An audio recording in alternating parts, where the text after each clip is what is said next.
Là, vous m'entraînez, alors là, parlons vraiment de fraîcheur, hein. Même en été, ça va nous aider un peu à supporter la chaleur. Nous sommes au bord du Rhône, et où précisément, Hubert Mayol? Nous sommes à Châteauneuf-du-Pape, au château de Lers. Le château de Lers a une particularité, c'est qu'il était péage le long du Rhône. Et effectivement, c'est une balade qu'on vous invite à faire le long des arbres, l'été à la fraîche, avec parmi les plus grands spots de pêche aux silures et aux brochets, qu'on vous invite effectivement à découvrir.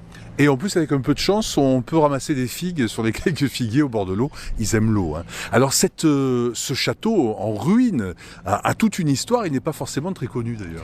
On trouve effectivement des traces depuis la période antique, mais globalement, il date du Xe siècle.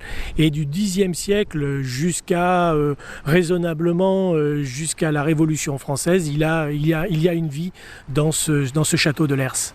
Chemin de randonnée, Hubert Mayol court le long du Rhône, hein.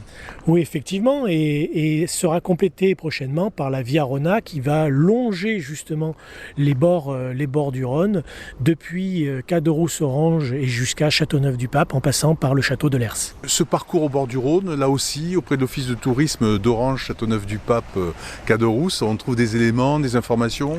Oui, nous avons sur nos sites internet effectivement des éléments d'information, notamment sur le volet randonnée qu'on accentue cette année pour parcourir et cheminer sur notre territoire. Retrouvez tout France Bleu sur francebleu.fr.